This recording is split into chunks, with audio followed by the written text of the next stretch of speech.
Private ബസ്സിക്കും private ബസ്സിത്തെ എല്ലാ ഡ്രൈവേഴ്സിനെയും KSRTC ആക്കി നോക്കി.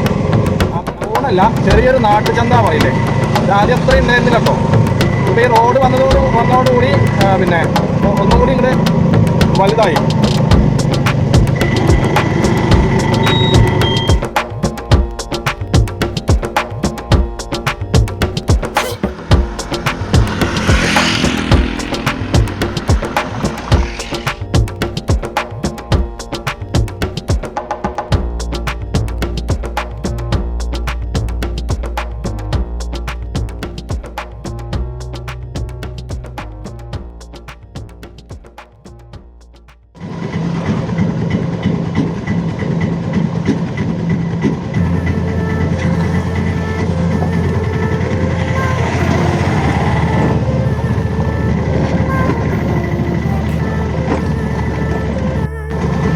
സുഹൃത്തുക്കളെ, ഞാനിപ്പോൾ കോങ്ങാട് കൊട്ടശ്ശേരിയിലാണ്.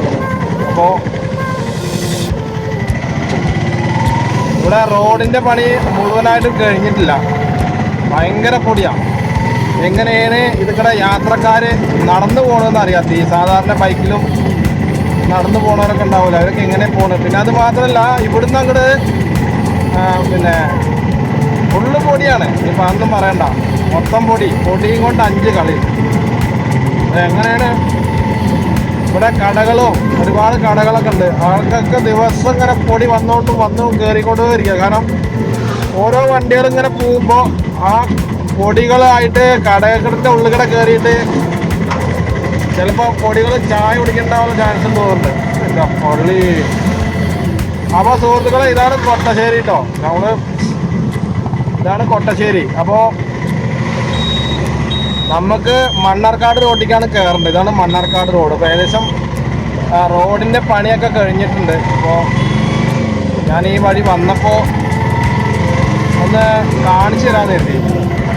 അപ്പോൾ അത് കടമ്പഴിപ്പുറം റോഡാട്ടോ, നേരെ ഇടത്തോട്ട് കാണുന്നത്. അപ്പോൾ ഇവിടെ കുറച്ചൊക്കെ നല്ല കാണാൻ ഭംഗിയുള്ള സ്ഥലങ്ങളൊക്കെ ഉണ്ട്. അപ്പോൾ അതും കൂടി നിങ്ങളെ യാത്ര ചെയ്യുമ്പോൾ അതും കൂടി കാണണം കേട്ടോ, ഒന്ന് ആസ്വദിക്കണം. വണ്ടി സ്പീഡിൽ വിട്ടിട്ട് ഒരു പ്രയോജനമില്ല. നമ്മൾ ഒരു യാത്ര ചെയ്യുമ്പോൾ കാര്യമായിട്ട് നമ്മൾ പ്രകൃതിയെ ആസ്വദിക്കണം. നിങ്ങൾ മൂന്നാർ, ഇടുക്കി, തേക്കടി ഇവിടെയൊക്കെ പോകാറുണ്ട് ആൾക്കാരുണ്ടാവും. അപ്പോൾ അവിടെയൊക്കെ നിങ്ങൾ ആസ്വദിച്ചിട്ട് തന്നെ പോട്ടെ. അതേമാതിരി നമ്മുടെ നാടിൻ്റെ ഭംഗി കണ്ട് ആസ്വദിക്കാനല്ല, ആസ്വദിക്കാത്തവരും അതേമാതിരി കാണാത്തവരും ഒരുപാട് ആൾക്കാരുണ്ട്. നമ്മുടെ ഈ പാലക്കാടിനുണ്ട്. അവർ പാലക്കാടിൻ്റെ ഭംഗി തന്നെ മുഴുവനായിട്ട് കണ്ടിട്ടില്ല. എന്നിട്ടല്ലേ നമ്മൾ തേക്കടി, മറ്റേ സന്തോഷ് ജോർജ് കുറുങ്ങനെ പറഞ്ഞാൽ സ്വന്തം നാടിൻ്റെ ഭംഗി കാണാത്തവരാണ് അമേരിക്കയിലും അവിടെയും ഇവിടെയൊക്കെ ചികിത്സയ്ക്കും സന്ദർശനത്തിനൊക്കെ പോകുന്നതെന്ന് പറയും. അപ്പോൾ അതിലൊന്നും ഒരു പ്രയോജനമില്ല. നമ്മൾ നമ്മുടെ നാടിൻ്റെ ഭംഗി കണ്ട് ആസ്വദിക്കുക. അവിടുത്തെ മനുഷ്യന്മാരുടെ രീതി ഇപ്പോൾ മൊത്തത്തിൽ മാറിയിട്ടോ. മൊത്തത്തിൽ മാറിയെന്ന് പറഞ്ഞു കഴിഞ്ഞാൽ ജനങ്ങൾ കയ്യിൽ പൈസ ഇല്ല, അങ്ങനെയൊക്കെയാണ് നടക്കണേ.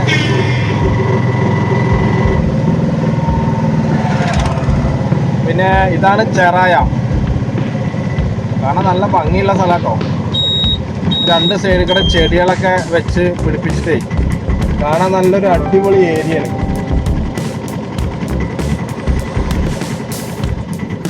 അവിടെ മയിലുകളൊക്കെ മേയുണ്ട്. അവിടെ കണ്ടം നെല്ല് കൊയ്തുന്നു കേട്ടോ. നെല്ല് കൊയ്തിട്ട് പിന്നെ ഉള്ള അവസ്ഥയാണ് ഇപ്പോൾ. കാണാൻ നല്ല രസമുള്ള സ്ഥലം.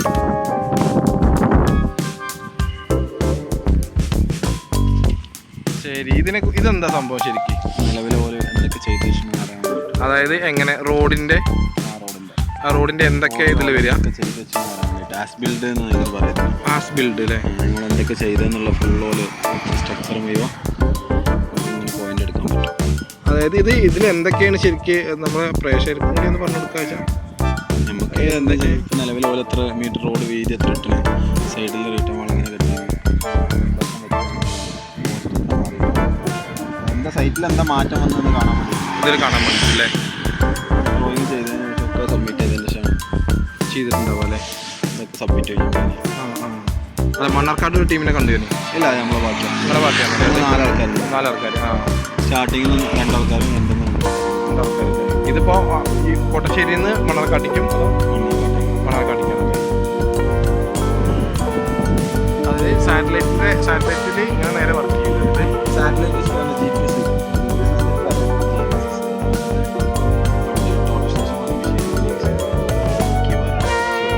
അതെ അതെ.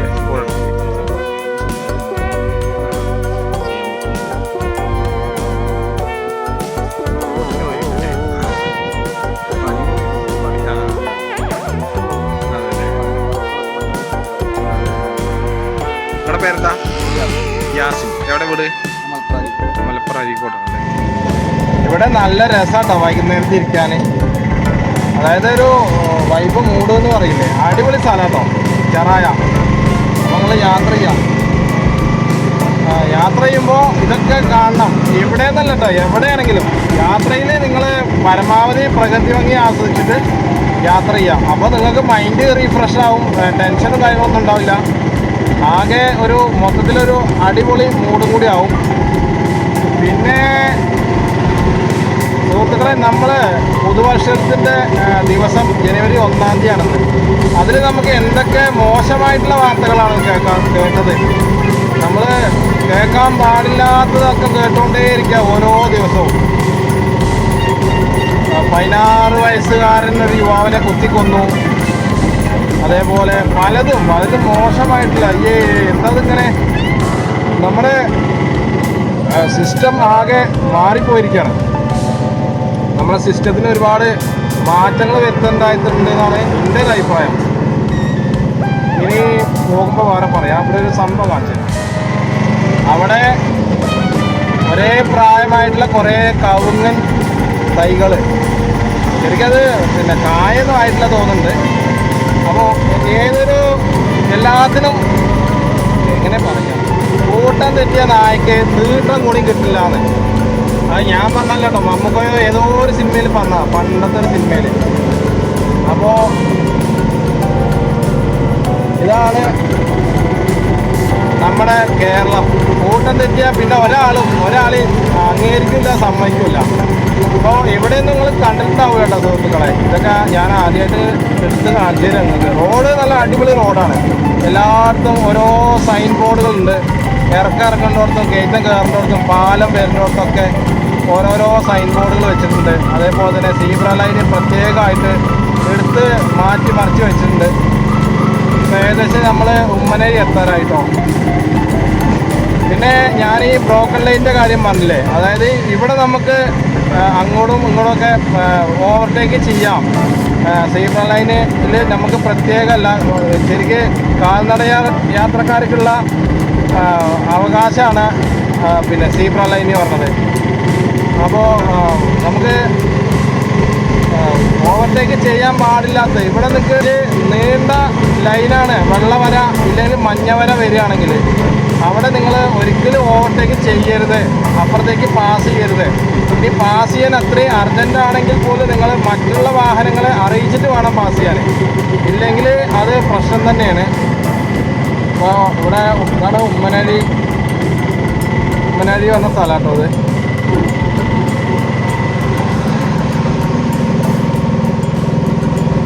ചെറിയൊരു പിന്നെ ടൗണല്ല, ചെറിയൊരു നാട്ടുചന്ത പറയില്ലേ, ഇത് ആദ്യം അത്ര ഉണ്ടായിരുന്നില്ല കേട്ടോ. ഇപ്പോൾ ഈ റോഡ് വന്നതോടുകൂടി പിന്നെ ഒന്നും കൂടി ഇങ്ങോട്ട് വലുതായി.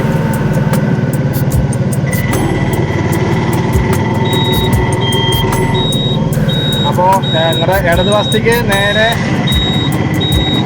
ഒറ്റപ്പാലം പോവാ നിങ്ങൾക്ക്.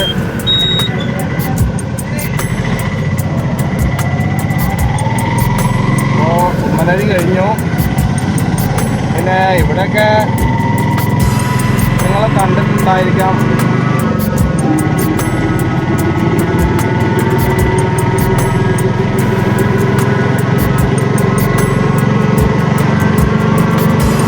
പിന്നെ നമ്മുടെ ഗണേഷ് കുമാർ സാറ് ഗതാഗത മന്ത്രി പറയണ്ടായി, പ്രൈവറ്റ് ബസ് അപകടം ഉണ്ടാക്കി കഴിഞ്ഞാൽ, ആളെ കൊന്നു കഴിഞ്ഞാൽ, എന്തെങ്കിലും പറ്റിക്കഴിഞ്ഞാൽ പെർമിറ്റ് സസ്പെൻഡ് ചെയ്യുന്നത്. ഗണേഷ് കുമാറിനോട് അങ്ങനെ കുറേ ആൾക്കാർ കണ്ടുണ്ടാകും, സംസാരിച്ചിട്ടുണ്ടാവും. KSRTC ഉണ്ടാക്കണ അപകടം പ്രൈവറ്റ് ബസ്സുകാർ ഉണ്ടാക്കുന്നില്ല, അവർ ചെയ്യില്ല. കാരണം ഈ പ്രൈവറ്റ് ബസ്സുകാർക്ക് വണ്ടി ഓടിയിട്ട് അതിന് പൈസ കിട്ടിയിട്ട് വേണം അവരെ കുടുംബം നോക്കാനും ബാക്കിയുള്ള ചിലവുകളൊക്കെ നോക്കാനൊക്കെ അവർ വണ്ടി ഓടിക്കണേ. KSRTC അങ്ങനെയല്ല. KSRTC മറ്റുള്ളവരെ കഷ്ടപ്പെടുത്തുകയാണ് ശരിക്കും പറഞ്ഞാൽ.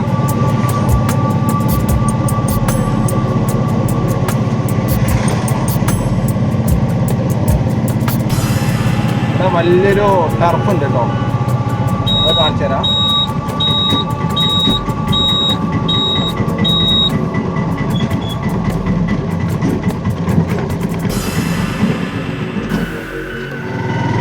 വലിയ പന്ത് കളി ഗ്രൗണ്ട്, പന്ത് കളി, ഫുട്ബോൾ ഗ്രൗണ്ട്. അത് പിന്നെ ഇടയ്ക്കിടയ്ക്ക് കളി ഉണ്ടാവാറുണ്ട്, പക്ഷെ ഇപ്പം ആരും ഇല്ല തോന്നുന്നു. പിന്നെ മെയിനായിട്ട് ആർക്കും കളിക്കാനുള്ളൊരു ഇൻട്രസ്റ്റും കൂടി ഇല്ലേ.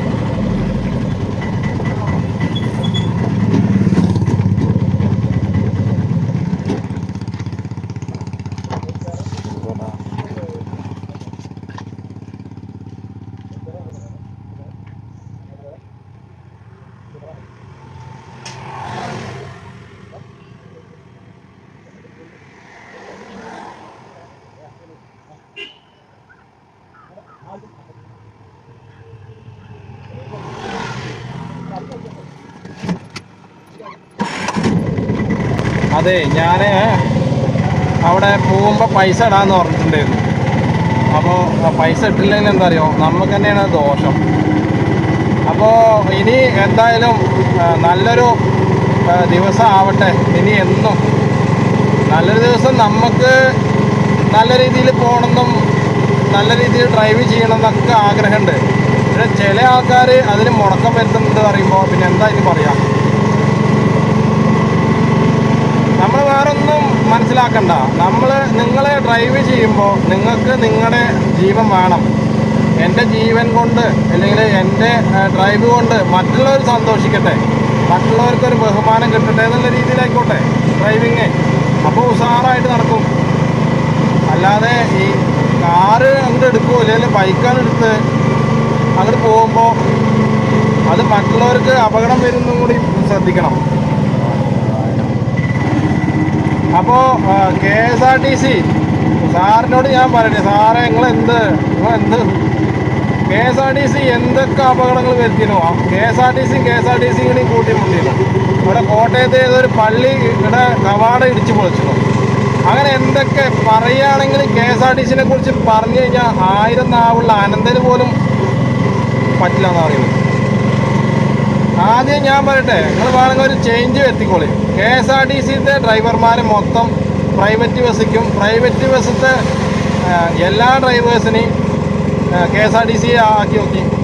അപ്പോൾ ഏത് ഡ്രൈവർമാരാണ് അപകടം ഉണ്ടാക്കുന്നതെന്ന് നമുക്ക് മനസ്സിലാകും. കാരണം വിവരം വിദ്യാഭ്യാസവും ഇല്ലാത്തവരെയാണ് ഫുള്ള് KSRTC പിടിച്ച് കഴിച്ചത്. കണ്ണി കണ്ട അണ്ടനും അടകോടനും അങ്ങനെ തന്നെ പറയണം. ഇവർക്ക് എന്താണ് ഡ്രൈവിങ്, എന്താണ് ഡ്രൈവ്, എന്താണ് റോഡ്, എന്താണ് ഒരു മണ്ണാങ്കട്ടി അറിയാതെ ഇവർ ഡ്രൈവ് ചെയ്യണത്. നാട്ടുകാരെ ജീവൻ എന്താ ഒരു വിലയില്ലാത്ത മാതിരി ഇവർ ഡ്രൈവ് ചെയ്യണത്. എന്നാൽ നല്ല ഡ്രൈവർമാരും ഉണ്ട്. ആ നല്ല ഡ്രൈവർമാർക്കും കൂടി മോശമായിട്ടുള്ള പിന്നെ രീതിയിലാണ് ഇവർ ഡ്രൈവ് ചെയ്യണത്. അതേപോലെ തന്നെ കണ്ടക്ടർമാരും ഉണ്ട്, വളരെ ദാക്ഷ്യത്തോടു കൂടി സംസാരിക്കുന്ന ആൾക്കാരുണ്ട്. അതൊക്കെ നിങ്ങൾ നിലക്ക് നിർത്തേണ്ടതാണ്. ഇല്ലേ എന്താ, ജനങ്ങൾ ഇറങ്ങിക്കഴിഞ്ഞാൽ പിന്നെ ഇതൊന്നും ആവില്ല. ജനങ്ങൾ ഇറങ്ങിയാൽ പിന്നെ ഒന്നും നോക്കൂല, അവർ ചടപടേന്ന് പറഞ്ഞ് പൊട്ടിക്കും. പിന്നെ സുഹൃത്തുക്കളെ, ഞാൻ വേറൊന്ന് പറയട്ടെ. ഇതവിടെ ഈ മഞ്ഞ വര ഇട്ടിട്ടുണ്ട്. ഇതെന്താണെന്നറിയോ ശരിക്ക്? അതാണ് ശരിക്കും സ്പീഡ് ബ്രേക്കർ കേട്ടോ. കാരണം ഞാൻ കാണിച്ചു തരാം. അപ്പോൾ ആ സീബ്ര ലൈൻ എന്താ വെച്ച് കഴിഞ്ഞാൽ ഇറക്കത്തിൽ, അതായത് നേരെ ഒറ്റ റോഡ്, നീളം കൂടിയ റോഡിലൊക്കെ ഉണ്ടാവുള്ളൂ. അതെന്തിനാണെന്നറിയോ? ഡ്രൈവർമാർ ഇനി എന്തെങ്കിലും അശ്രദ്ധമായിട്ടാണ്, ഇല്ലെങ്കിൽ വാഹനത്തിൻ്റെ സ്പീഡ് നിയന്ത്രിക്കാനും കൂടിയാണ്. അത് പോകുമ്പോൾ ചെറിയൊരു സൗണ്ട് ഉണ്ടാവും വണ്ടി പോകുമ്പോൾ.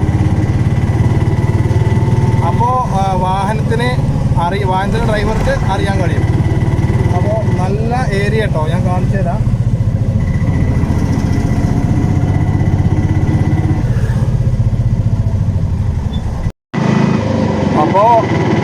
ഈ മഞ്ഞവര കാണുന്നില്ലേ, ഈ മഞ്ഞവരയിൽ നിങ്ങൾ അപ്പുറത്തേക്ക് ഓവർടേക്ക് ചെയ്യാൻ പാടില്ല, അവിടെ നിങ്ങൾ ഓവർടേക്ക് ചെയ്യാൻ പാടില്ല. അപ്പോൾ മഞ്ഞവരയുടെ അർത്ഥങ്ങളൊക്കെ നിങ്ങൾക്ക് മനസ്സിലായിട്ടുണ്ടാവും. പിന്നെ ഇത് കൂടെ നിങ്ങൾക്ക് പാസ് ചെയ്യാൻ, അതായത് റോഡ് മുറിച്ച് കിടക്കാൻ പറ്റിയ സംഭവം അല്ല കേട്ടോ, അതും കൂടി പറയാം. അപ്പോൾ നിങ്ങൾ ശ്രദ്ധിച്ചിട്ട് റോഡിലേക്ക് മനസ്സിലാക്കിയിട്ട് വേണം ഡ്രൈവ് ചെയ്യാൻ. പിന്നെ അവിടെ ഇപ്പോൾ കണ്ടോടത്ത് കാഴ്ചകൾ നല്ല രസമുണ്ടല്ലേ കാണാൻ, വൈകുന്നേരത്ത് ഇങ്ങനെ വന്നിരിക്കണം അവിടെ. അതേപോലെ തന്നെ നിങ്ങളുടെ നാട്ടിൽ ഇങ്ങനത്തെ സ്ഥലങ്ങൾ ഒരുപാടുണ്ടാവും, നമ്മൾ കാണാത്തതായാലും കണ്ടുകൊണ്ടിരിക്കണായാലും. അവിടെയൊക്കെ ഇടയ്ക്കിടയ്ക്ക് പോയിട്ട് നിങ്ങൾ പരിചയം കൊള്ളണം. കാരണം പ്രകൃതി എപ്പോൾ വേണമെങ്കിലും മാറാം, ചേഞ്ച് വരുത്താം. അപ്പോൾ എന്ത് ടെൻഷൻ ഉണ്ടെങ്കിലും നമുക്ക് പ്രകൃതിയോട് പറഞ്ഞിട്ട് നമുക്ക് ടെൻഷൻ മാറ്റാം. ദൈവം തന്നെയാണ് പ്രകൃതി എന്ന് പറയുന്നത്. അപ്പോൾ എന്തായാലും കേൾക്കാൻ പാടില്ലാത്തതും കാണാൻ പാടില്ലാത്തതൊക്കെ നമ്മൾ ഓരോ ദിവസം കണ്ടുകൊണ്ടേയിരിക്കുകയാണ്. അപ്പോൾ അതിനൊരു മോചനത്തിന് വേണ്ടിയിട്ടാണ് ഞാൻ ഇത് പറയുന്നത് കേട്ടോ. നമ്മളെല്ലാവരും പറഞ്ഞു കേൾക്കുന്ന ആൾക്കാർ തന്നെയാണ്, പക്ഷെ കുറച്ച് നേരത്തേക്ക് മാത്രമേ ഉള്ളൂ എന്ന് പറഞ്ഞു.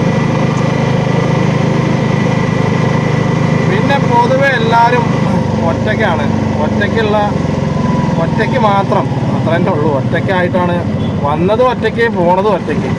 അപ്പോൾ അതിൽ വലിയ പ്രത്യേകതയായിട്ടൊന്നും കാണാനില്ല.